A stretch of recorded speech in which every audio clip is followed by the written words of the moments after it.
Hungary के prime minister के office से एक स्टेटमेंट है जिसमें उन्होंने कहा है कि वो तैयार है ईयू का जो बजट है उसको सपोर्ट करने के लिए। हंगरी के जो प्राइम मिनिस्टर विक्टर ऑर्बन, उनके पॉलिटिकल डायरेक्टर बलेज ओरबन वो कहते हैं कि हंगरी की तरफ से प्रपोजल भेजा गया है ब्रसेल को और उसमें हमने ये समर्थन करने की बात कही है, लेकिन हमको कुछ हमारी कंडीशन है। तो उसके बारे में वो कह रहे हैं और कंडीशन क्या है उनकी, वो कंडीशन उन्होंने अभी मीडिया को तो नहीं बताया, लेकिन कुछ दिन पहले विक्टर ऑर्बन ने स्टेटमेंट दिया था जिसमें वो कह रहे थे कि यूक्रेन के लिए जो 50 बिलियन यूरो की मदद करनी है उसको एनुअली भेजना पड़ेगा पैसा, यानी कि 50 बिलियन यूरो जो है उसको 4 साल के लिए हर साल उसकी परमिशन लेनी पड़ेगी। पहले साल में 12.5 बिलियन यूरो भेजना है, उसके बाद फिर वोटिंग होनी है दूसरे साल के लिए। अगर वोटिंग में वो पास हो जाता है तो फिर दूसरे साल के लिए 12.5 बिलियन यूरो पास हो जाएगा। ऐसे करते करते 4 साल तक ये 50 बिलियन यूरो जो भेजना है यूक्रेन को वो वोटिंग द्वारा भेजा जाएगा। चारों साल वोटिंग होगी, ये विक्टर ऑर्बन की कंडीशन है। उन्होंने ये कहा है कि क्योंकि ये लड़ाई इस समय ऐसी मोड में है जिस पता नहीं है हमको कि कब क्या हो जाए, तो हम अगर यूक्रेन को इकट्ठा 4 साल के लिए पैसा देंगे तो फिर वो ठीक नहीं होगा। तो उनकी पहली डिमांड ये है कि इसमें एनुअली इसके ऊपर वोट होना चाहिए। दूसरा उनकी डिमांड ये है कि जो ये पैसा है 50 बिलियन यूरो, इसको जो देश ज़्यादा इकोनॉमिकली पावरफुल है वो ज़्यादा पैसा भेजेंगे, जबकि जो कमज़ोर देश है वो कम पैसा भेजेंगे। ये उनकी कंडीशन है, क्योंकि हंगरी छोटा देश है और उसका इकोनॉमी भी दूसरे यूरोपियन देशों से कम है। तो हंगरी चाहता है कि वो कम से कम इस 50 बिलियन यूरो में उसकी जो भागीदारी है वो कम से कम हो। ये दो कंडीशनें विक्टर ऑर्बन ने लगाई थी और हो सकता है कि आज जो उनके पॉलिटिकल डायरेक्टर है वो इन्हीं दो कंडीशन की बात कर रहे होंगे।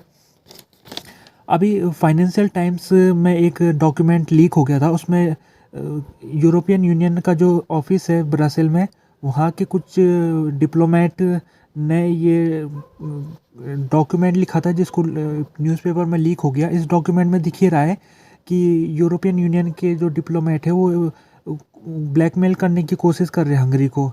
हंगरी अगर यूक्रेन को जो पैसा नहीं उसको पास करने में मदद नहीं करता है हंगरी, तो फिर यूरोपियन यूनियन हंगरी का जो पैसा है उसको रोक देगा। ये इस रिपोर्ट में दिख रहा है, ये जो लीक हो रखी रिपोर्ट उसमें ये बात पता चली है।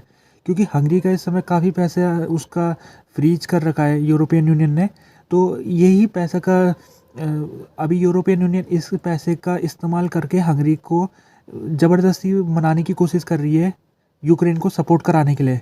जो हंगरी है उसने भी ये कह रखा है कि हम तब तक यूक्रेन को सपोर्ट नहीं करेंगे जब तक जो हमारा पैसा फ्रीज कर रखा है, जब तक हमको सौंपा नहीं जाता है, हम यूक्रेन को किसी भी प्रकार से उसका समर्थन नहीं करेंगे।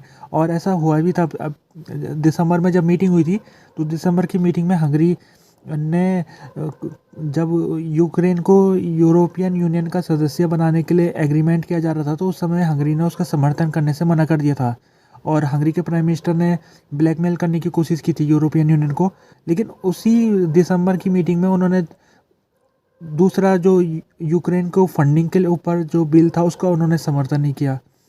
तो तभी वो फरवरी में अब तारीख रखी गई है, 1 फरवरी के दिन वोटिंग होनी है और उसमें देखना पड़ेगा कि फंडिंग जब यूक्रेन का वोटिंग आएगी उसके लिए तो क्या हंगरी क्या पोजीशन अपनाता उस समय। वोल्डीमिर ज़ेलेंस्की ने आज उन्होंने जर्मन ब्रॉडकास्टर ARD को उन्होंने इंटरव्यू दिया है जिसमें उन्होंने कहा है कि यूक्रेन का जो कॉन्फ्लिक्ट है वो तीसरे वर्ल्ड वार में भी चेंज हो सकता है।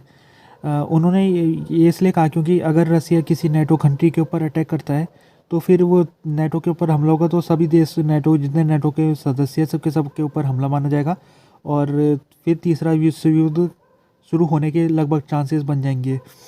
जब उनसे पूछा गया कि क्या वो डिसअपॉइंटेड है, जर्मनी ने उनको टेरस क्रूज मिसाइल देने से मना कर दिया, तो ज़ेलेंस्की कहते हैं कि मैं मिसाइल ना देने से नाखुश नहीं हूँ, बल्कि मैं जब पहले हमारे ऊपर एग्रेशन हुआ था 2014 की बात कर रहे हो, तो उस समय जर्मनी ने जो पोजीशन बनाई थी जिसके तहत उसने रसिया के साथ कांटेक्ट नहीं तोड़ा था, तो उससे मैं ज़्यादा डिसअपॉइंटेड हूँ। अगर जर्मनी उस समय हमारा साथ दे देता तो आज स्थिति नहीं होती, उनका कहना ये है। वो आगे कहते हैं कि केवल ये जर्मनी की गलती नहीं है, ये सब ने गलती की है, इसमें US भी शामिल है और दूसरे यूरोप के देश भी शामिल है। उन्होंने रसिया को समय नहीं पहचाना और उसकी कीमत अभी हम चुका रहे।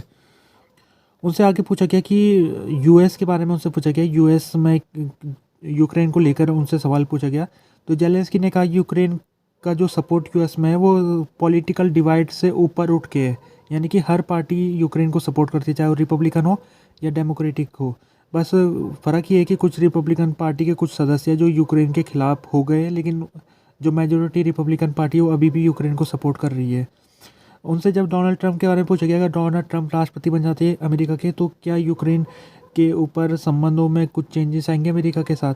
तो जेलेंस्की का कहना है कि मुझे नहीं लगता कोई चेंजेस होंगे, क्योंकि जो अमेरिका की जो फॉरेन पॉलिसी है वो एक पर्सन के ऊपर डिपेंड नहीं करती है।